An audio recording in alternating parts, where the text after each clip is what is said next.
Op so 'n koue wintersoggend is daar net een ding wat 'n mens se hart lekker warm maak klop. En dit is dan nou goeie nuus. Nou vandag deel ek graag met julle die goeie nuus dat die sanger Willem van der Reis vir Helpende Hand se behoeftige kleuters 'n lied geskryf het.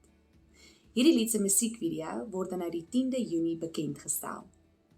By Helpende Hand is hongersnood iets wat elke dag in ons gedagtes is. Dit is iets wat elke dag heers, dis 'n gesprekpunt, dis 'n donker wolk wat nogal redelik baie oor ons hang.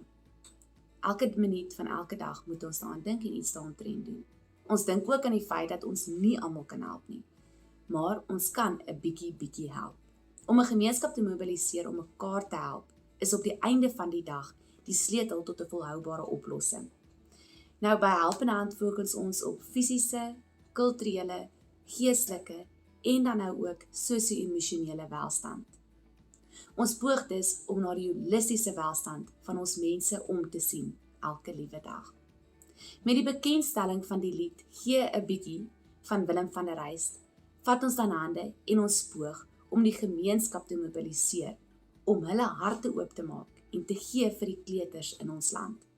Ons vra vir die gemeenskap om ondersteuners te word van 'n maatskaplik gebaseerde organisasie, wat elke dag sy gemeenskappe wil ontwikkel en bemagtig tot hulle volle potensiaal.